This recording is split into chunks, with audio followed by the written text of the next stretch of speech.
Life can be a real adventure. Hot, fast, slow or sad. Maybe sometimes even filled with ups and downs. But, according to psychiatrists, any part of life can be labeled a mental illness. Really? Like what? Let's say you're upset after a bad breakup. Well, that could be labeled depression. What if you're nervous before speaking in public? Anxiety disorder. Or being really talkative and super active? Manic. That sounds a little crazy. It does. But how much does this really happen? Let's go ask. How many people do you know that have been diagnosed with a mental disorder?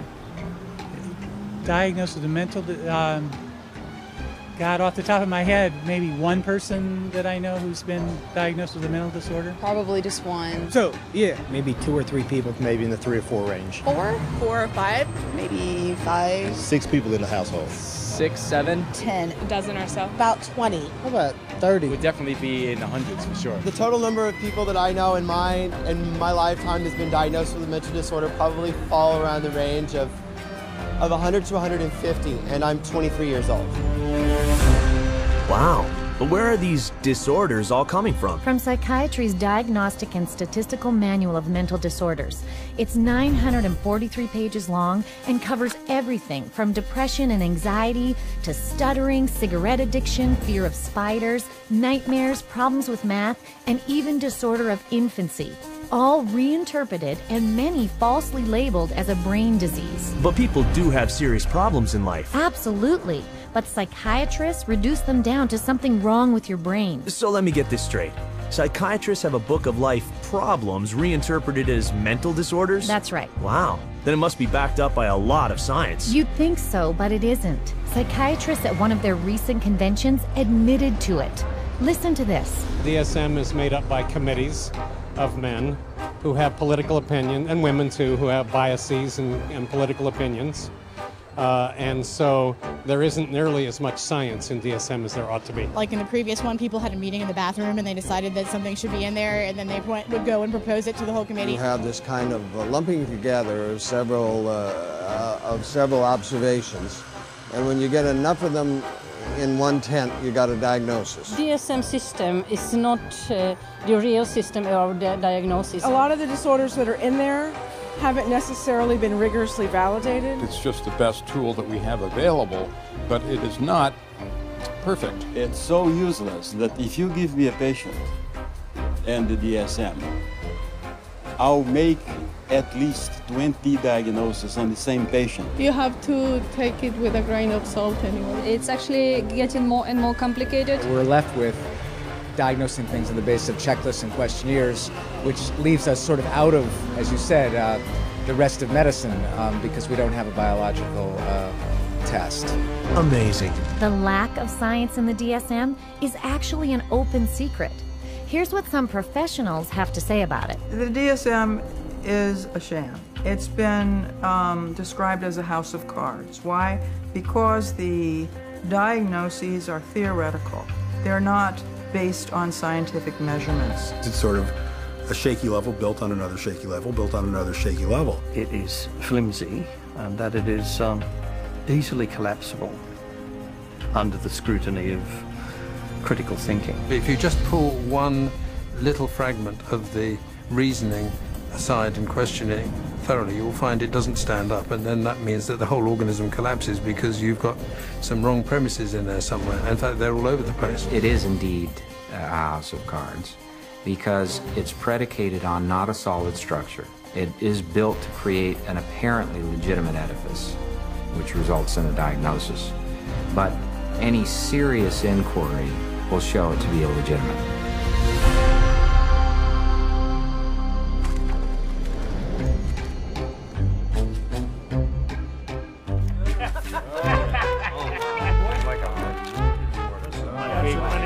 Here, I tell you. With schizophrenia, So, if the DSM is not based on science, what is it based on? Well, it started out as a simple desire for psychiatry and psychology to be accepted by mainstream medicine. We psychologists have always desperately wanted to be accepted as a real science, as a true science. Now, what the early psychologists did was they looked around and they saw what other scientists were doing, and they decided to emulate them. Modern approaches to classifying psychiatric disorders dates from the 19th century. Nearly all the clinical concepts we have today originate from that time. Probably the most important of all was a chap called Emil Kraepelin, who worked first of all in Heidelberg and then in Munich. Never heard of him. Emil Kraepelin is known as the father of psychiatric classification. He was the first person to classify what he thought were biological illnesses in the brain. There was dementia praecox, which is now called schizophrenia, manic depressive illness, and paranoid psychosis, all concepts that still exist in the DSM today. That's it? 3 disorders? Yes, only 3, but Kraepelin's system soon became very popular. Listen to this. Kraepelin's system caught on very quickly, not only in the German-speaking world, but also in the English-speaking world, in the United States and Britain. It caught on because up to that point, nobody had an agreed way of talking about patients. So in the early 1950s, there was compiled Diagnostic and Statistical Manual of Mental Disorders. Now, there are very few statistics in the book. Disorder is used essentially as a euphemism for illness. This is a book which catalogues mental illnesses for which no medical sign has ever been discovered. This primitive pamphlet was 130 pages long and listed 112 mental disorders, small compared to the current DSM, but much bigger than anything Kraepelin envisioned. Why so many? Because by defining more and more of life as abnormal, psychiatrists could get their hands on a huge amount of government money. Defining life?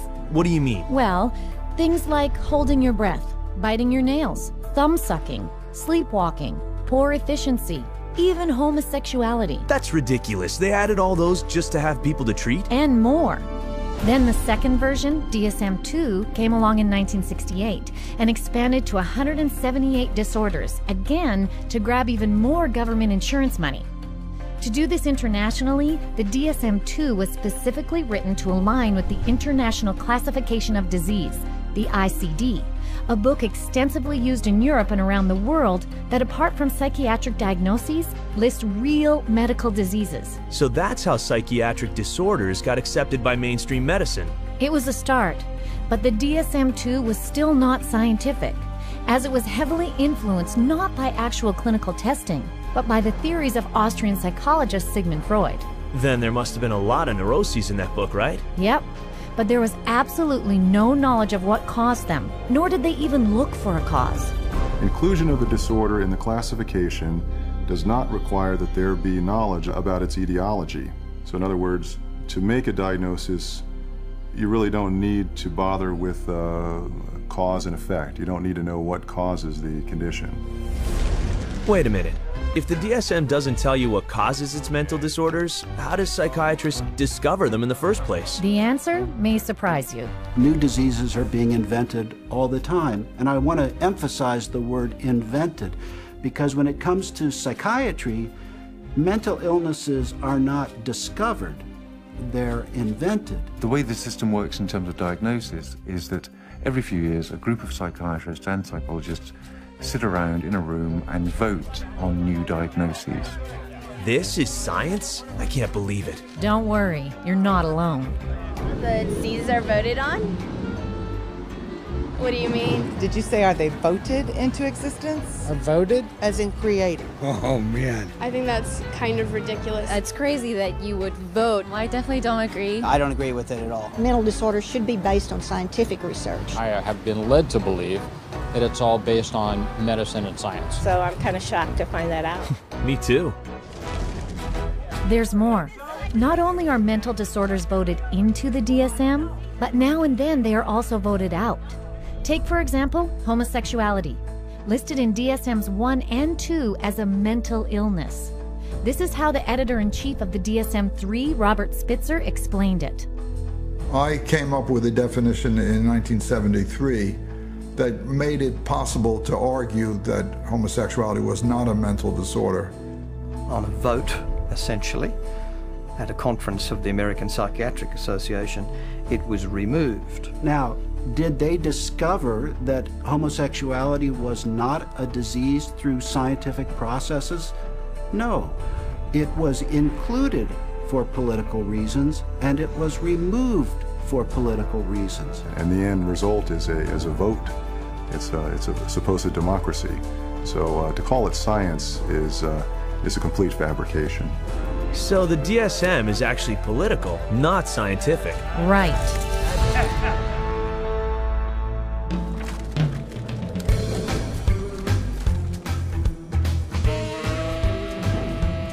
I thought psychiatrists wanted to be seen as doctors. You're right.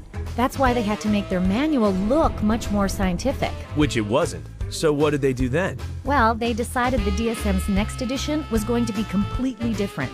It was a decision that would change psychiatry forever. If you roll the clock forward to the 1970s in the United States, basically at that time psychiatry was in very poor shape for a number of reasons. First of all, it was held in very low regard by other members of the medical profession.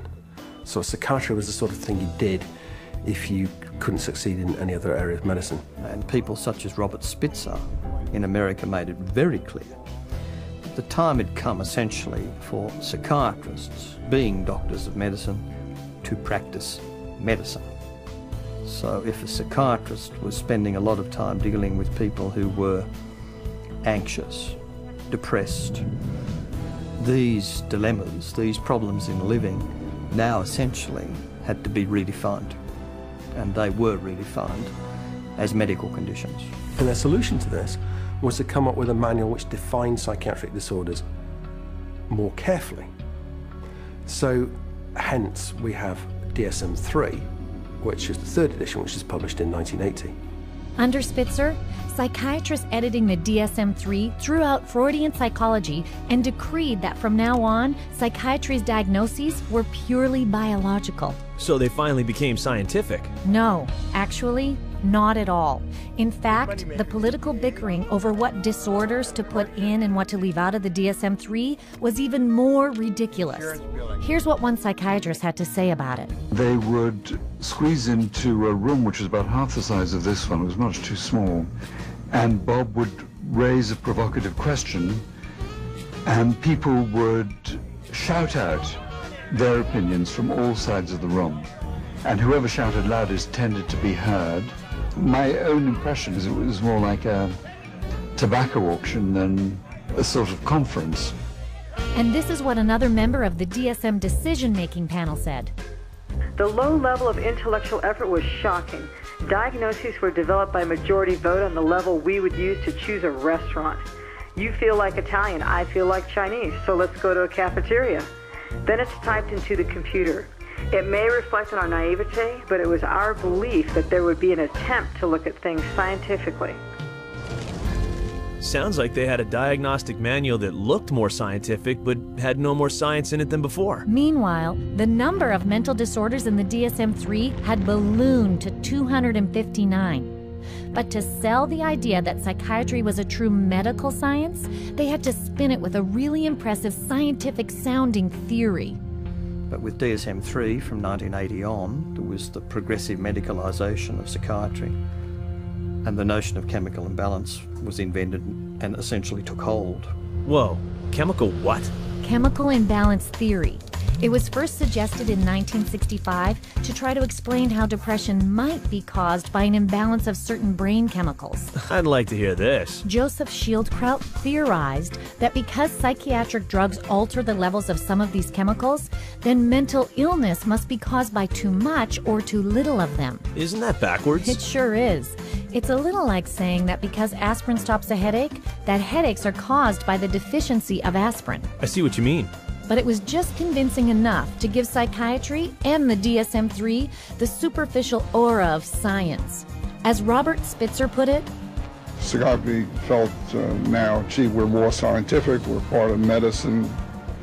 So it worked. Yes, and ever since then, psychiatrists and the pharmaceutical industry have relentlessly promoted this chemical imbalance theory both to the medical field and the public.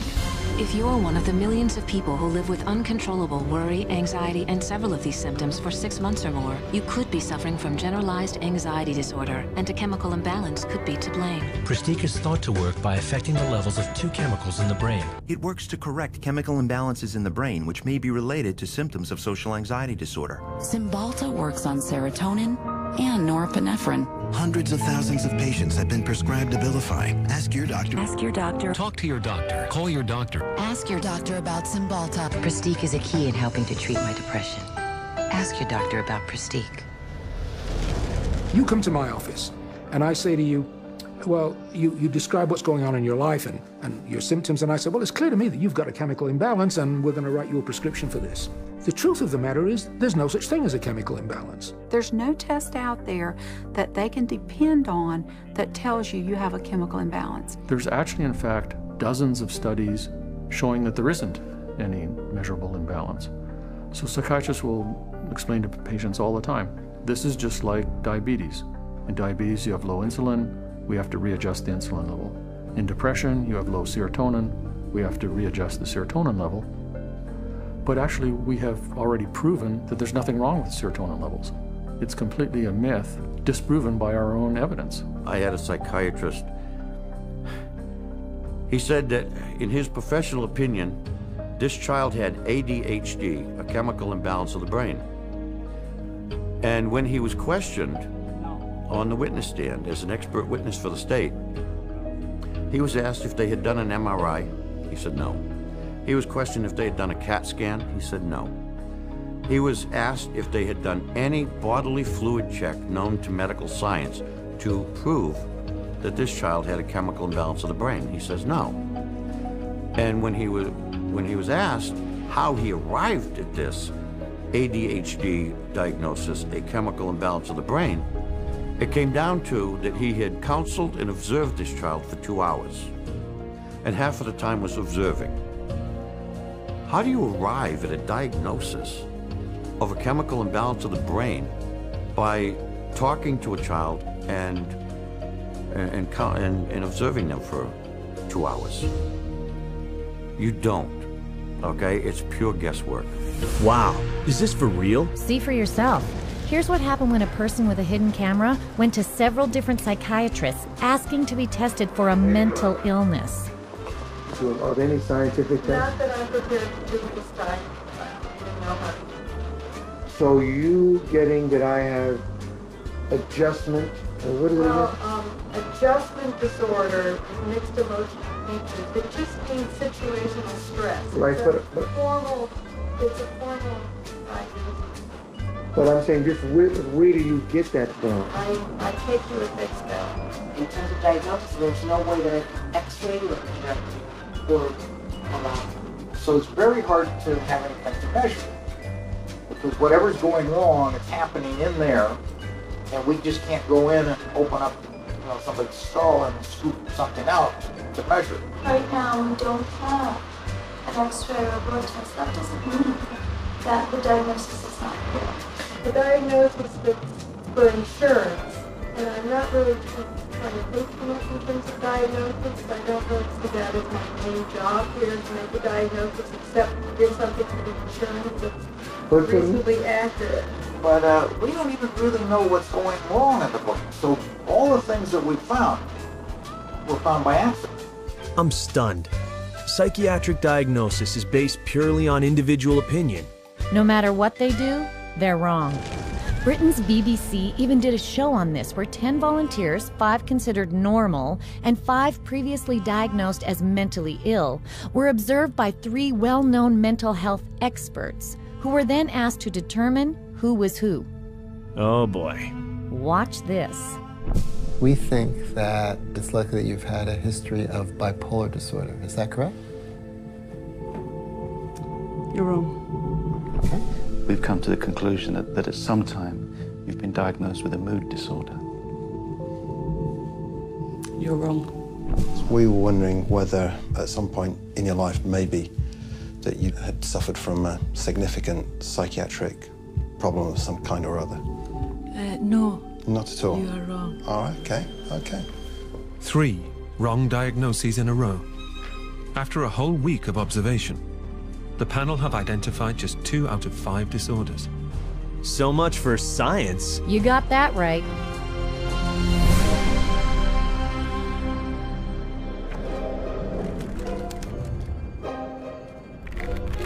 Okay, I'm in. Love it.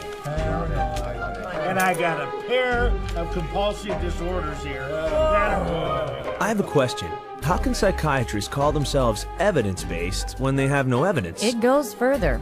Not only do psychiatrists have no test to prove the mental disorders they label you with, they can't even define what a mental disorder is. No. They even state it in the DSM. Watch this. Although this manual provides a classification of mental disorders, it must be admitted that no definition adequately specifies precise boundaries for the concept of mental disorder. There you go. Unbelievable. But psychiatrists weren't done yet. 14 years after DSM-3, they published DSM-4, and its editor-in-chief has been even more blunt about the term mental disorder. There is no definition of a mental disorder. It's bullshit. I mean, you just can't define it. So even though they admitted they couldn't define what a mental disorder was, a term they used in the title of their own manual, they added more disorders? A lot more. 115 to be exact, for a grand total of 374. That's over 3 times the number of disorders listed in DSM-1. And in just over 40 years. And this book weighs almost 5 pounds. That's bigger than a Metropolitan phone book. It's a buyer's catalog of mental illness. And with it, 120 million people worldwide have been diagnosed with a mental illness. Wow. But what about the International Classification of Diseases? Has there been an increase in mental disorders there too? Most definitely. The ICD's Mental and Behavioral Disorders section almost parallels the DSM. Whatever happens in the DSM is mirrored there too. Okay, well, so far I found out there's no test to identify or confirm a mental disorder diagnosis. There's no proof to the chemical imbalance theory, and that they don't even know what a mental disorder is. And they admit it, at least to each other. Here's one prominent psychiatrist speaking at a recent APA convention. You're sitting in your office, you see a depressed patient, you have no idea what's the matter with them. And I know all of you think you know the answer, but in terms of evidence, I don't know the answer, and I don't think any of us really know. That's astonishing. And yet, they will give you a diagnosis very quickly anyway. This is another influential psychiatrist at the same conference. Jim Burley at the Maudsley Hospital did a study once on how long it took people to make up their mind about the diagnosis after they entered a room. And it was about, how many, David? It was 2 seconds? It was a couple of minutes. It was very... A couple of minutes? Yep. Of course, even the then president-elect of the American Psychiatric Association is on record for saying the DSM is pretty much a joke. Well, what does D stand for? I used to think it is diagnostic, but over the last few years realized it is more like a dartboard. Dartboard? Are psychiatrists telling their patients any of this? No. In fact, psychiatrists act like they know what they're talking about while keeping the public in the dark. I was sent to a psychiatrist who saw me again for maybe about 15 minutes, talked to me how I was doing at 7 years old, and I left with a prescription for Ritalin. Probably within the first 15 minutes, he diagnosed me with having an anxiety disorder and put me on prescription medication. The amount of time it took for the diagnosis was, I'd say, probably within 10 minutes is, I was diagnosed with anxiety, with depression, within 10 minutes of speaking to the psychiatrist, and I was put on those drugs immediately. I received numerous different diagnoses from different doctors, and each one gave me a different drug. I didn't have to undergo any tests. I didn't even have to sit there and I didn't have to ask any questions. It was just, that's what you've got, and this is the drug. They really didn't talk to me. They were always talking and questioning my mother. It was all about getting the information from her and not from me. It doesn't make sense to me. I researched it, I've done my research, and I still can't fully understand how you can diagnose somebody with a short attention span. There was never an explanation. Nobody really knew what it was or why it was caused or how did you get it, why did anybody have it, and what could anybody do about it. Just here, have some medicine and go away. And I was put on, a horse's dose of an antidepressant called Effexor, 450 milligrams a day. They say if you're on 300, you're comatose. It wasn't always Ritalin. It went from Ritalin to like Wellbutrin to Concerta to Adderall. I remember asking these doctors, is there any other way we can do this? Is there any other therapy? Is there something we can do that won't make me feel so badly, that won't give me all these side effects and just horrible sensations through my body 24 hours a day? Is there something else I can do that might be not having to do with medications? Doctor said, no. See, what you have is very complex. You have a chemical imbalance in your brain that the only thing that can correct it is medication. Wow. Lots of diagnoses, but all you seem to get is meds. Right. Today, a psychiatric diagnosis really means a psychiatric drug. The whole question then becomes, okay, if we apply these labels, what next? And the what next tends to be, you get a prescription. And the prescription is for a drug that doesn't work very well and is toxic. It's like a 1-2 punch. The number one of the 1-2 punch is the diagnostic manual. You've got all these disorders to choose from. The two is the treatment. So you've got the diagnostic manual in place, you've got a machinery in place, and then you've got this treatment that is there for the taking. For everything you can think of that might seem to be odd behavior, the psychiatry field has a name for it.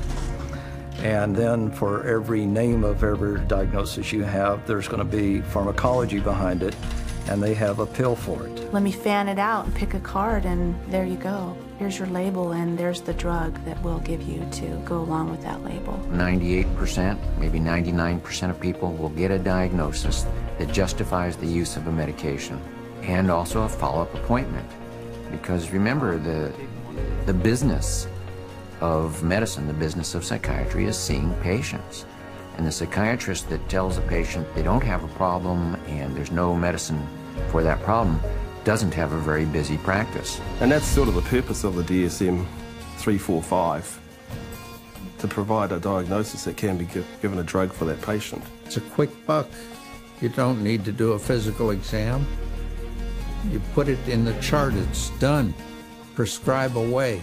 Lifetime patient. That's what the DSM is for. Are they saying the DSM is only there to justify drug treatment? I'm afraid so. Wow.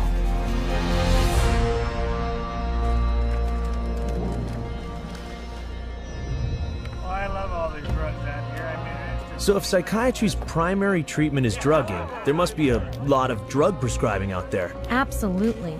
Did you know over 600 million scripts are written for psychiatric medications every year? Whew. But what about the patients who don't want drugs? Actually, the DSM has a category for that, too. It says V15.81, non-compliance with treatment.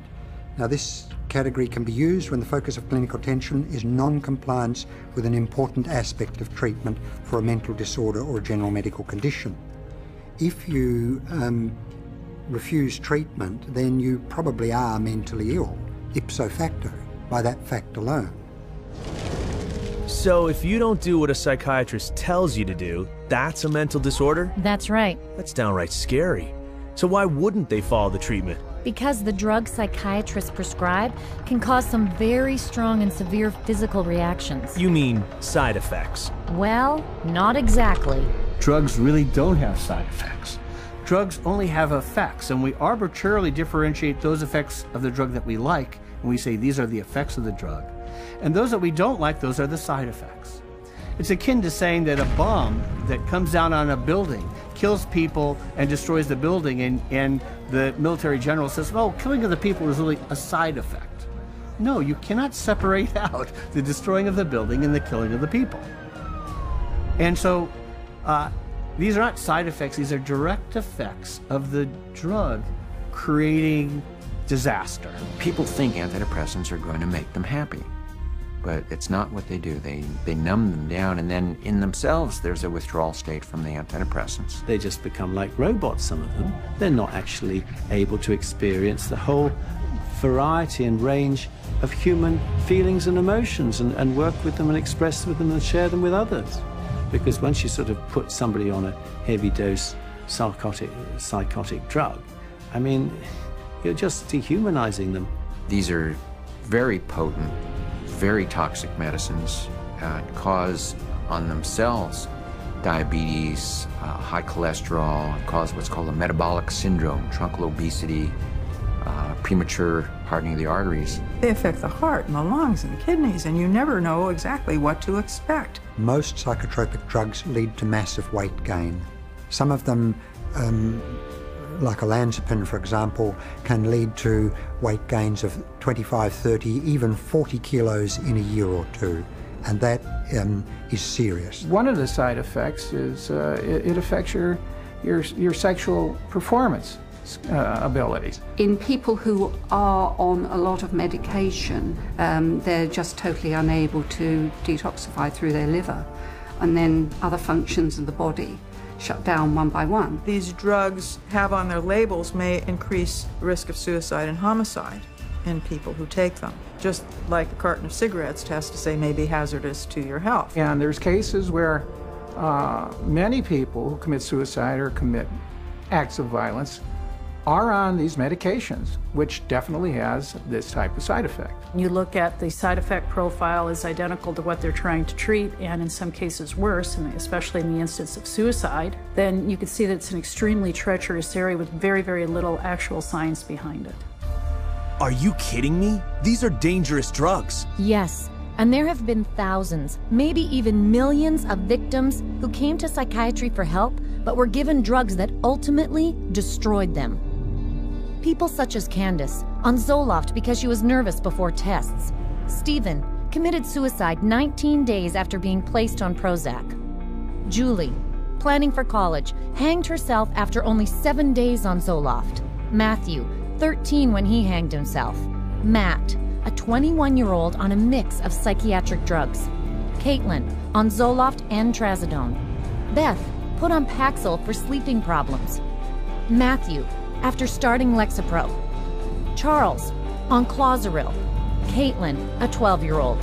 Megan, Aaron. Wait. This is insane.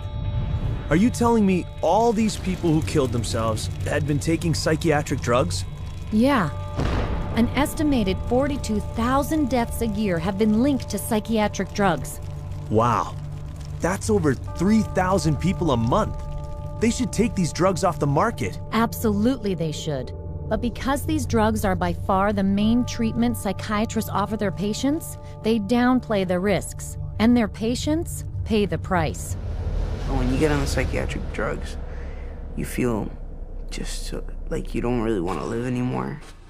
Like, just depressed all the time, and you feel sad. You don't feel like you're in your own skin. It almost feels like you just want to come out of your skin all the time. Get really bad headaches, I'd start shaking, I wouldn't sleep very well, I'd have nightmares. I had started shaking really bad, and it was like uncontrollable, you know, and it's like, I don't understand why I shake so much. It brought on the symptoms that I was trying to escape from, very severe. I'd go through spells where I'd just be completely just dead. There would not be me there. I'd just be standing there and there would be nothing. I think we all have emotions, happy, sad, situational emotions in life, and it didn't allow me to experience them. Don't experience tears, you don't experience a lot of laughter. It just makes life real flatline. I described to a friend of mine as like waking up in a manila folder and it's a cloudy day. Everything is boring, unmemorable, unspecial. It changed me. It changed who I was. It changed the essence of my personality. It just started making me worse. And I got in such bad fights with my brother. I scratched his face up and, stuff like that. I started to experience suicidal ideations almost immediately. And I had never had any feeling like that before. I remember when I was at home one day, I had taken my medication and I thought about killing myself, and I got really scared, so I ran to my brother and I told him, and he just held me and told me not to give up and to just keep trying. And I actually thought that's maybe the one thing that I do have control over, that I could, I could off myself, and I would be out of this roller coaster of an existence. I have been raped. I have been coerced into doing things that I do not care to speak of. But just to put it in perspective, even having experienced that, the experiences in thoughts and loss of self that I had, being put on Prozac was the worst violation I have ever experienced. I'm speechless. People don't even know what these drugs are doing because they trust their psychiatrist. Not only that, recent studies have shown their drugs like antidepressants don't cure disorders any better than a dummy sugar pill, a placebo. So, just to recap, not only does the DSM provide the label psychiatrists put on you, but it justifies their drugging you with powerful drugs that have lots of side effects and don't even work. This is really messed up. Definitely. And yet, they still cling to the idea that they can correct your unwanted behavior with chemicals.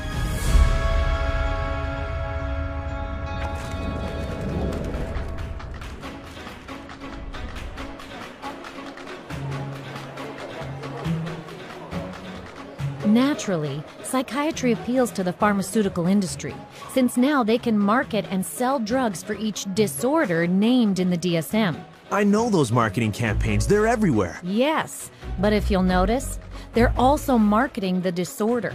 Drug companies advertise DSM disorders in print, on television, and the internet, urging them to talk to their doctor. They put their paid experts on talk shows to talk about the latest mental illness epidemics. They plant newspaper articles about them and even hire psychiatrists to conduct studies and write papers to give the disorder the air of science. Because if people think they have the disorder, they'll ask for the drug. Exactly. The pharmaceutical industry markets disorders. Because if you can market a disorder, then you've got something to sell your product to treat. So people suddenly come to think of things they previously didn't regard as a disease state as a disease, go to the doctor, see the psychiatrist then prescribes the drug that the drug companies have received FDA approval for, and everyone is happy except for the patient. They're all working together, the psychiatrists, the pharmaceuticals, and one feeds the other. So again, job security for the pharmaceuticals and also job security for the psychiatrists. And it's not just drug companies pushing these diseases. One psychiatrist, Joseph Biederman, created and popularized a disorder called pediatric bipolar. He actually said it can begin from the moment the child opens his eyes. Bipolar, as in mood swings? For children? Unfortunately, yes. In just 9 years, Dr. Biederman fueled a 40-fold boom in the number of children labeled with bipolar, most of whom were prescribed powerful antipsychotic drugs meant only for the most seriously mentally ill. I had no idea. The psychiatrist editing the DSM-4 admitted the DSM's part in creating the child bipolar fad. Well, we learned some very, very painful lessons in doing DSM-4. But inadvertently, I think we helped to trigger 3 false epidemics. One for the childhood diagnosis of bipolar disorder. Too late now, isn't it? For many kids, yes. And since psychiatrists claim that mental disorders like bipolar can't be cured, psychiatrists and drug companies have made customers for life. So it's a natural partnership. Absolutely. Drug companies provide tons of research money to psychiatrists, who then come up with even more diagnoses to treat with psychiatric drugs. Drug companies have become increasingly dependent on mental illness diagnoses in order to maintain their profit margins. And psychiatrists and increasingly clinical psychologists are more than happy to manufacture mental illness in order to make that happen. Hence, the increase in size of the Diagnostic and Statistical Manual of Mental Disorders. The strategy is how many people we can diagnose with a particular label that would be broad enough to include a ton of people in it. And the mentality behind that is the sale of the pharmaceutical drug, which eventually becomes the treatment. These drug companies are making a lot of money, and they're spilling that money and sending that money to people that will help support their cause. So it's not a surprise at all that they have infiltrated so many of the committees within the DSM and so much of our own medical education. Wait a minute. The drug companies have infiltrated the committees of psychiatrists deciding on what disorder to list in the next DSM? On DSM-4, 56% of the committee members had personal financial ties to pharmaceutical companies, the very industry that stood to gain from the 115 extra diagnosable mental illnesses that were voted in. So of course you see more diagnoses that will be treated with drugs. And way more symptoms listed for each one. The whole world is being made crazy, really. And we have these proliferation of categories which have become more and more encompassing, encroaching in ordinary everyday life. There isn't a human being on the planet who doesn't have at some point, if not several points, in a day or a week, distress. It's part of being human. But to say that because you have this distress, that you now are diseased. If you take a god man in India who wanders around with a shawl and meditates for 17 hours a day, drinks rainwater and engages in some kind of spiritual or religious discipline or practice where he might roll on the ground for 100 miles to a holy place, people there don't persecute those individuals. They accept them as people engaged in religious practices. But here, if you took those same individuals in India and you had them walk across a campus in America, they would immediately be arrested and put into a psychiatric facility because they're manifesting psychosis. This varies by culture. What do we want to straitjacket everybody? Is everyone going to be the same? What about people that do have a little bit odd behavior? Is a little odd behavior bad or dangerous? It's just different. You want this thing to cover, all manner of aberrant human behavior. So if you can cover every bit of it, then you're going to have the best chance possible to a billable unit of service. And by the way, just in case you don't fit into any of their categories, there's one more they can stick you with. Naturally. This is number 301.9. 312.9. 292.9. Bipolar disorder, not otherwise specified. Gender identity disorder, not otherwise specified. Disorder of infancy, childhood, or adolescence, not otherwise not specified. Otherwise specified. Not otherwise specified. What the hell does that say? They don't know. It's kind of like a catch-all. It's the garbage can for the leftovers. There's even a box for people that don't fit in the other boxes. To me, it's insane. This is like rubbish to me. This is scary to me. This is hackery, quackery, dockery. That's pretty bad science if your categories are so weak that you need a miscellaneous category to pick up all the loose ends. Yeah, like ADHD, not otherwise specified, eating disorder, not otherwise specified, mood disorders, not otherwise specified. You can always use the NOS, the not otherwise specified diagnosis, and that's a billable service. Not otherwise specified means that you're sort of at sea to some extent on the exact diagnosis, meaning it doesn't fit into any of the categories you've established. Unspecified mental disorder. You see, that's considered a disorder. Having nothing wrong with you is now a disorder. That's what this says. Can you believe it? No, I can't believe it. There's a category called unspecified mental disorder, as in, we're not describing it for you. That's a mental illness too? It gets crazier. According to the DSM, you could also be diagnosed with a mental disorder it doesn't even list. You're kidding. Listen to this.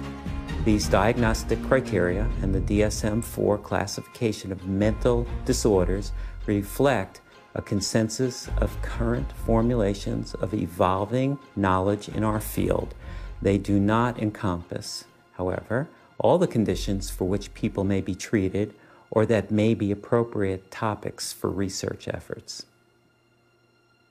It's even in the language of the introduction, it's basically saying we're trying to have a diagnosis to cover all the bases of anything that somebody could come in complaining about, which is, again, entirely backwards from how medical diagnoses are come to.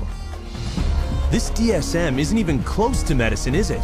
Nope, it's pure marketing.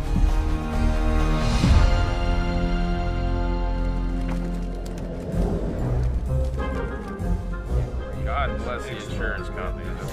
You get these multiple personalities with your insurance companies. Insurance billing, that's big money right there. Something still bugs me. If psychiatric treatment is so long, expensive, and ineffective... I know. Who would be willing to spend such exorbitant amounts of money for psychiatric treatment that drags on for years, often for a lifetime, while delivering such lousy results? Exactly. Who pays for all this? Mostly government and private health insurance. Right, insurance. In fact, the psychopharma lobby has been very effective in getting laws passed forcing insurance companies to provide mental health insurance equal to regular medical insurance. That's called mental health parity, right? That's it. But economically, this has been a catastrophe. So there's nobody who walks into a psychiatrist's office that isn't going to go out with a label.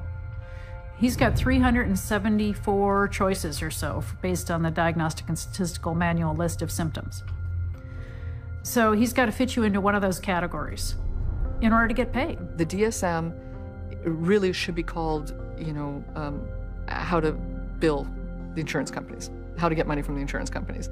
It's a list of codes, and there's a number for everything, and that number goes on an insurance form, and then you get payment for it. The DSM is completely built into the system now because you can't get reimbursed by an insurance company unless there's a DSM diagnosis. A kid wets the bed, you can bill on that. They're going to have one called a skin picking disorder. You pick your skin, you can diagnose and bill on that. You can always find a diagnosis and you'll always be able to bill. Psychiatrist or psychologist can go through their book now and find a diagnosis code for just about anything.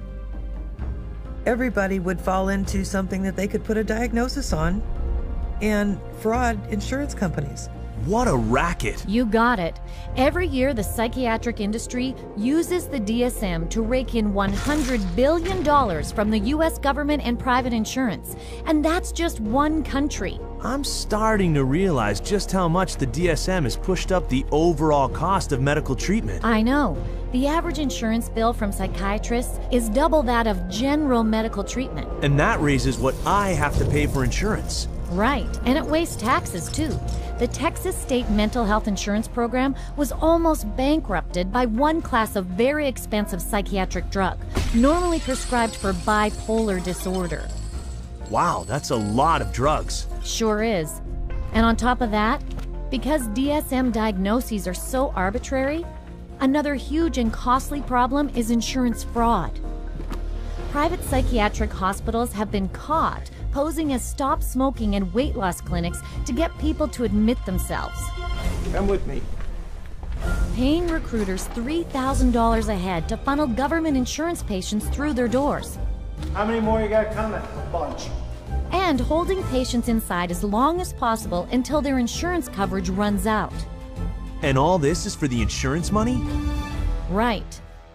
And once patients are enrolled, any diagnosis can be pulled out of the DSM to justify treatment. Check out this hidden camera footage from someone posing as a psychiatric hospital worker. I'll say patient display. That's how my opening is always a classic. Patient display.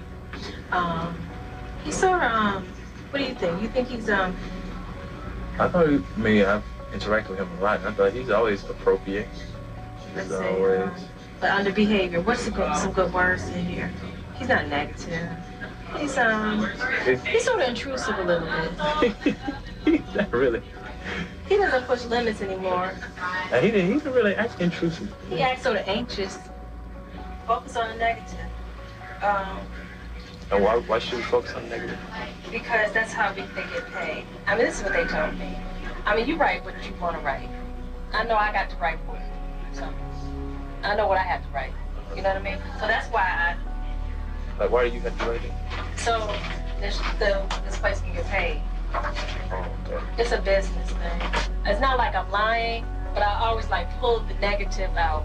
You're supposed to. They tell you to. What? The negative? Pull the negative out. You pull it out of it. That can't be ethical. It's not. And that's just the beginning of the fraud. Psychiatric providers have also been caught billing insurance companies for having them listen to music, watch television, or play bingo, charging for wake-up calls, theater tickets, or trips overseas, or for claiming to treat people who are in jail, in a coma, or even dead. No. Some psychiatrists have even been busted for having sex with their patients and billing it as therapy. That's sickening. As one insurance fraud director said, the extent of the fraud is limited only by the imagination. I had no idea. Not many do. Mental health fraud cheats insurers and taxpayers out of $5 billion every year in the United States alone. They should arrest these criminals and throw away the key.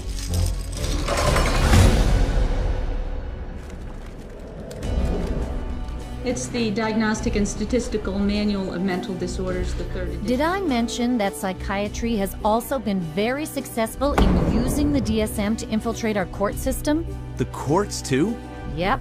The clinical diagnosis of a DSM-4 mental disorder is not sufficient to establish the existence for legal purposes of a mental disorder. That's a very interesting point. Basically, what the authors are saying here is that the material in the DSM has no utility in the courtroom in deciding guilt or innocence. It should not be used in courtrooms as part of the legal process. Wait a minute. Didn't the DSM just state that it cannot be used to establish the existence of a mental disorder in a court of law? Precisely. And yet, it is used all the time. Yeah, like in the insanity defense. More specifically, not guilty by reason of insanity. How about custody battles, civil commitments, probate court? She doesn't currently suffer from any type of mental illness that would make her a danger. I've read about psychiatrists appearing in court on opposite sides, each using the DSM to bolster his case, yet each accepted by the court as an expert witness. There was no evidence, as far as I could see, for psychosis or delusions.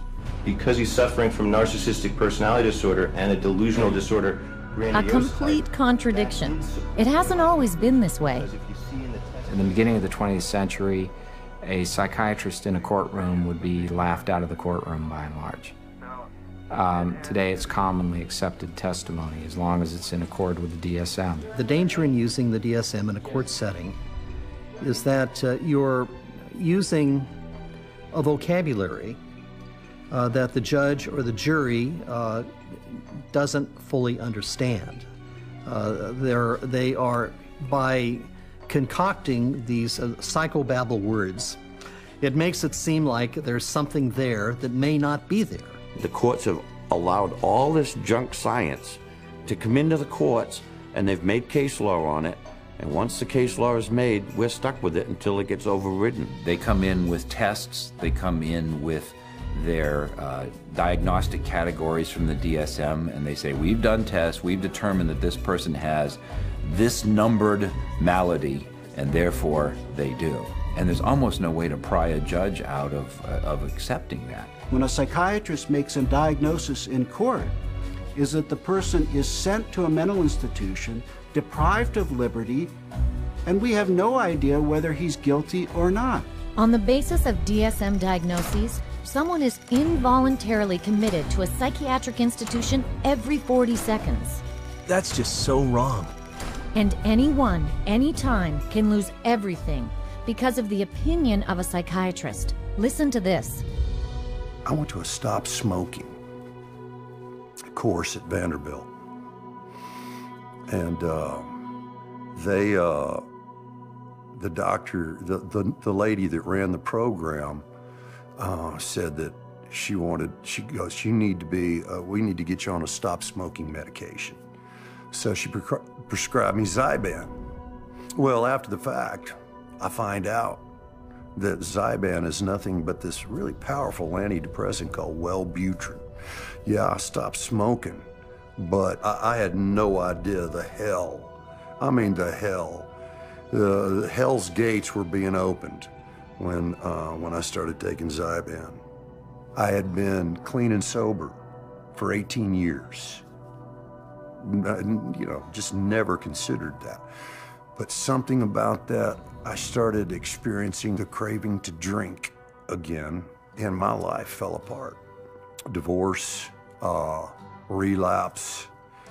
So then a sibling of mine got wind of my relapse, wanted to gain control of my pocketbook and my life, and found the dirtiest lawyer in town who knew, one of the dirty psychiatrists, and bought and paid for an evaluation, had a hearing in a court before I was ever served notice. And the next thing I know, every right that a human being can possibly have was taken from me. And you have less rights as a conserved person than you do as a criminal. I mean, you are stripped of every right. You can't enter into a contract. You cannot marry. You cannot sue. You cannot even fight the legal system that has involuntarily put you in this. And it was all based on the psychiatrist's diagnosis, who never evaluated me. That's unbelievable. He was just trying to quit smoking, but instead got a psychiatric diagnosis and his rights taken away? All his money gone, too. Not to mention being incarcerated in a mental institution. But if you think what psychiatrists do to individuals in our court system is bad, wait till you see what happens to families. Children are taken away from parents every day in these juvenile courts because a person with a PhD or an MD after their name comes in and says, I've shown ink blots to a person, and they may be a risk to a child. Just in my little state of Massachusetts here, there are 11,000 children in captivity taken away from families at any one moment. And almost all of those children are being drugged. And our own commissioner of children and families testified under oath that they drug 88% of the children that they take out of the families. 88% drugged? That's almost a sure thing. And that's just the tip of the iceberg. All over the world, psychiatrists are using the court in any number of ways to take away people's rights and destroy families. Just watch. Psychiatry has affected my family through the family law court rulings. The family law court has a court-appointed child psychiatrist who, it appears, determines the future of the child. It's just like a business in the court system that they forced you to undergo all of these psychological evaluations, and you have to pay thousands of dollars, but at the end of the day, it has been supported by no evidence, nothing. They'd said to me, Deb, you have a choice. Either you bring your son to get medicated, or we'll take your child away from you and put him in a home that they'll medicate your child. And then good luck. Basically, they were saying, good luck, Deb, to try and get your son back, but you'll get him back medicated anyways. And they put her in hospital, and that's when the psychotropic drugging started with Becky. And at that stage, I had no say over it. They refused to let her go. They would not let my daughter go unless she take medication. This was again a recommendation from the psychiatrist that once my son was radically ripped from his home and literally kidnapped and put in a new home with a perpetrator of domestic violence and of sexual assault, and is where he now lives, this psychiatrist said that he was never to have any counselling and never to see anybody. To have your family just disrupted like that, ripped out from under you, really, your whole life, just gone like that. And then you have to fight every day to get him back. It was very devastating. In some ways, it's worse than a death because it's unresolved, and you know what the truth is. And you feel like giving up and not fighting back for that custody of that child, but you can't. Yeah, there's just no justice. This is terrible. They're tearing families apart based on arbitrary diagnoses rampant in the courts. Exactly. So it's unfortunate that the courts have bought into the DSM. It's unfortunate that the whole psychiatric profession is wedded to the DSM. It's unfortunate that the psychiatric profession is in bed with the drug industry, and it's unfortunate that drugs that don't work are the common prescribed drugs for all manner of conditions in children and in adults. It's the wrong way to go.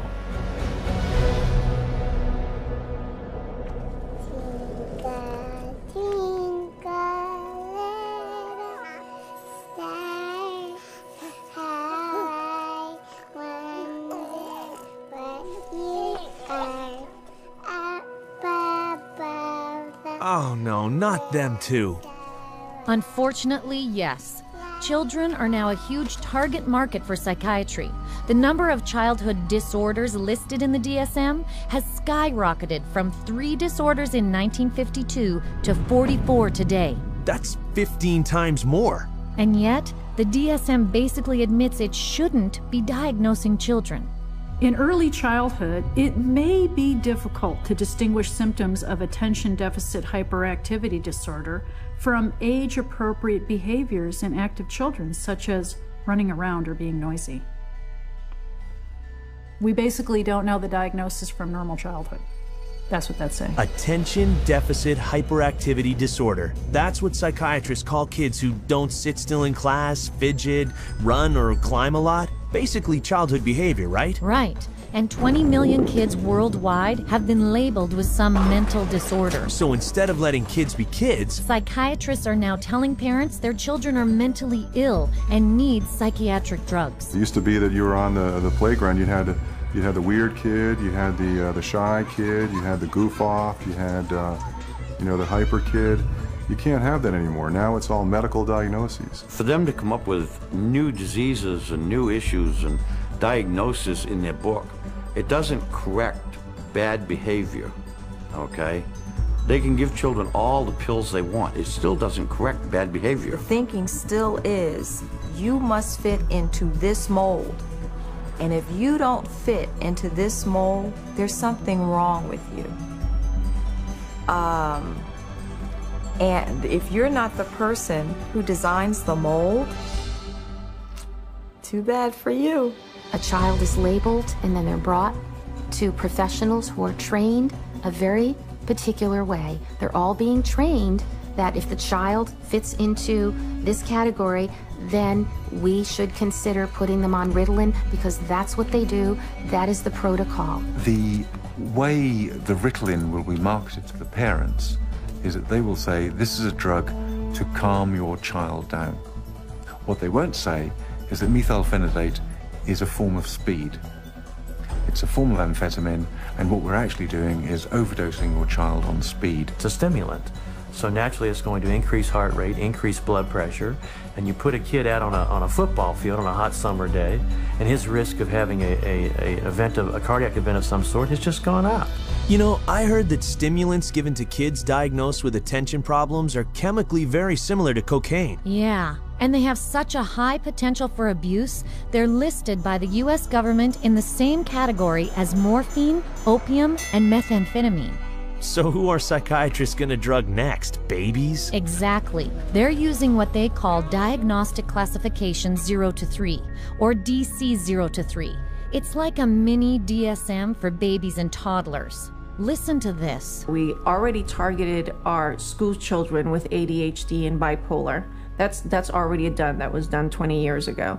And we're moving younger with DC-03 to the 0 to 3 age group, where they're trying to make popular the idea that it's okay to medicate 0 to 3-year-olds. The idea of a program to determine whether a child from birth to the age of 3 has a mental illness is so preposterous, so absolutely insane, that it's simply an additional part of the insanity that is now extent throughout this country. I cannot think of a program that is more insane than that. How are they going to diagnose a 1-year-old or an infant with a psychological disorder? How do they know? You almost have to ask ourselves, if our societies become sick, what are we doing to our fetuses, our infants, our children, that would make us need to have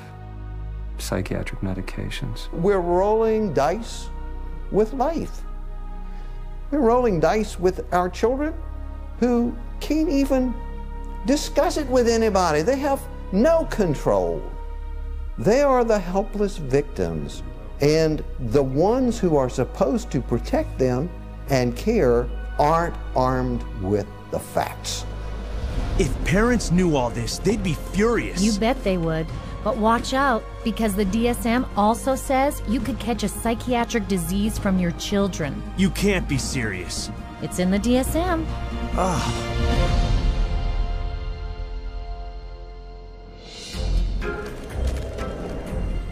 We're going to talk about some of the proposed changes that are suggested for DSM-5. I heard the DSM-5 is even crazier than the DSM-4. You heard right. You've got 374 named diagnoses in DSM. Well, guess what? There's going to be more in DSM-5.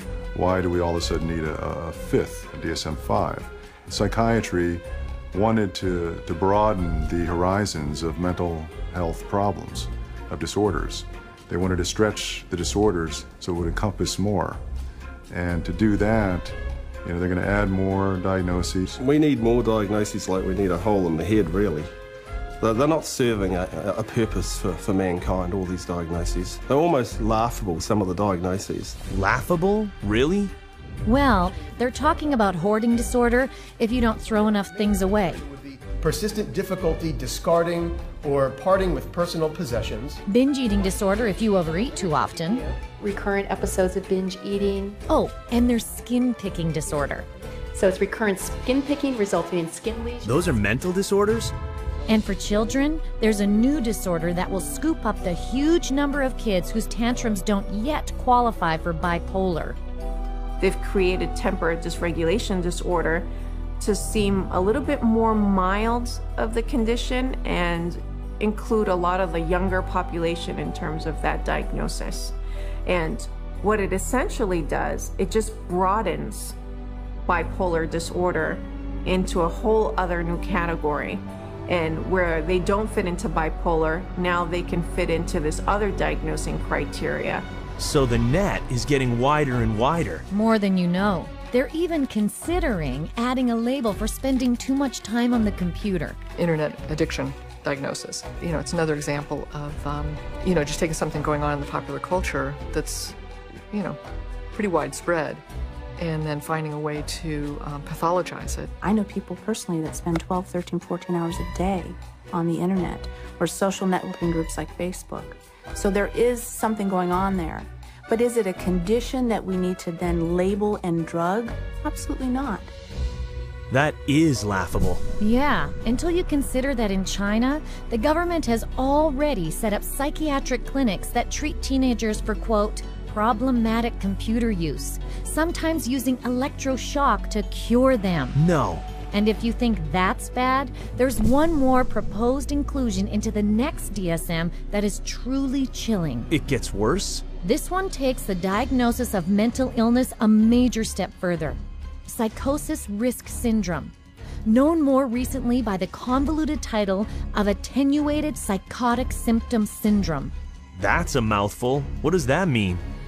A really scary thing that's coming on the horizon is to come up with a whole bunch of diagnoses in there that are looking at people who currently are mentally well adjusted but have a risk of developing a mental illness in the future. They're still thinking they can define well before the symptoms develop the risk of a person developing a major mental disorder without any biochemical, biological or genetic test or any physical test whatsoever. They don't know the cause of a mental illness.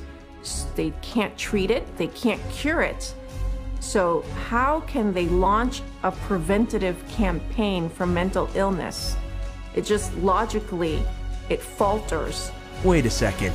Do psychiatrists really think they can predict a disorder sometime in the future? Let's hear it from them. How can psychiatrists know if you're going to have a mental disorder in the future? Again, that we don't know categorically who will develop psychiatric illness in the future. It's really hard to say, actually. I don't know if you could 100% predict for anybody. You can't forecast if one will develop a psychiatric disorder.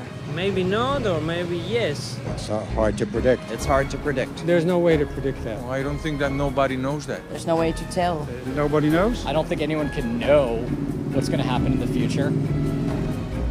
They obviously have no clue. Yeah, but despite this, they're already proposing to screen kids for future mental illness. So they can treat them now. You bet. I would hate to see us go into the type of society where people are locked up for what they may do in the future, rather than what they actually have done. Identifying people who are pre-psychotic would be a huge industry. Wow, that's truly terrifying. And the crazy part is, psychiatrists are still moving forward on DSM-5 when some of their most influential openly admit it's completely worthless. Any comment on DSM-5? It's of no use to us in the rest of the world. You know? Even the psychiatrist in charge of the U.S. National Institute of Mental Health is less than enthusiastic about it. I don't do DSM. I'm not involved. So, and that maybe tells you more than anything. NIMH is not involved with DSM. So the top guy at the biggest government psychiatric organization in the world wants nothing to do with the DSM? That's what it looks like. It's a total sham. The Diagnostic and Statistical Manual is effectively the story that is being wrapped up in statistics and numbers and categories, that when medicine tosses, doesn't fit any of our categories over to psychiatry, psychiatry says we'll find a category, and if we don't, DSM-5 or 6 or 7 will. I think in 2016 we'll be looking at DSM-6 and there will be 1,425 diagnoses, and I'll have 900 of them. That is crazy. Yeah, but all of it is designed to fit more and more people under psychiatry's diagnostic umbrella. So they can cash in on even more normal behavior. There you go.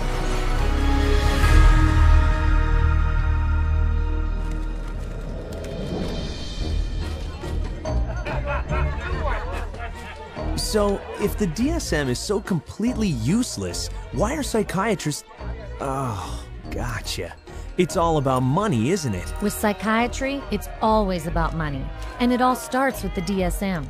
As Robert Spitzer said, the American Psychiatric Association found out it could make a lot of money by selling it. They've made a tremendous amount of money. Every time they revise the DSM system, the American Psychiatric Association makes a hell of a lot of money. A hell of a lot of money? How much are we talking about? $6.5 million in sales a year. Whew. But it's not just selling the DSM that rakes in the profits. Psychiatrists and drug companies make money every time they use it to diagnose someone. You create disorders so that you can treat it with a drug. It's the ultimate money-making machine. How many people can we drug? How many labels can we put out there? How many people can we herd into these labels and feed them a drug so we can get richer, make more money? There's an inherent conflict of interest, and that conflict of interest is driven by the desire to make money. More money, more money, more money than one should expect. Huge money in the psychopharm business. If you really did the research on these diagnoses, you'd see that 90% of them or more don't exist. They're not valid. Then that's all of a sudden, all that reimbursement from the insurance companies disappears. So we have to cut the money cord, as well as cutting the DSM cord if we're ever going to really succeed stopping this juggernaut from continuing. And once again, it's follow the money, and you'll get your answer every time. This has been a big eye-opener. Let's see, there's no lab test for a so-called mental disorder, which psychiatrists can't even describe in their own manual. The chemical imbalance theory is totally bogus, and yet psychiatric drugs that supposedly balance your brain chemicals are being prescribed to people of every age. Yeah, to the tune of $84 billion a year, adding an overall increase of $10 billion to health premiums in the United States alone. And we are paying for all this through government taxes and higher insurance bills. That's right. The entire psychiatric industry uses the DSM to haul in $330 billion a year. That's $1/3 of $1 trillion. And growing. It's out of control. Well, the whole system is now a runaway train, but the DSM is the locomotive. And if you took the locomotive off, eventually the train would stop, because there'd be nothing more pulling it. We're losing the concept of health. Everybody is sick and everybody's got a condition and everybody needs drugs. You're going to end up with a whole society that's going to basically have to be led around by the hand. But who's going to lead them around? Because they're drugging so many of them. In psychiatry, you know in your heart of hearts that you're not really diagnosing. You know in your heart of hearts that you can't really treat what you think might be wrong. And you also know that most of what you're dealing with in the DSM is unprovable and unreliable, not a predictable indicator. So what do you have then? Good question. I guess they got nothing. And people are being hurt. Yeah. You're very lucky to go through psychiatry and survive. It really is as simple as that. Only when enough people rip the veneer away and show that it's just nothing more than a Hollywood set is it ever going to fall down. It would be good if all the medical professionals who are really practicing medicine and really trying to help people and based on scientific fact and what they can best do to improve the lives of others, if they would recognize, just be able to look at this fact. It's hard to look at it, but look at this fact and be ethical and be honest and clean up the profession by getting rid of this fraudulent part of it. Psychiatry. I couldn't have said it better. It's so obvious. We need to get rid of the DSM. It's terrible for society. I know. In spite of its incredibly shaky foundation, the Diagnostic and Statistical Manual has literally impacted every part of our world. Our schools, our governments. Our court systems. What about the media and the military? Those too. Basically, our entire society. And all without a single person cured. The DSM really is more than just a house of cards. The Diagnostic and Statistical Manual is psychiatry's deadliest scam.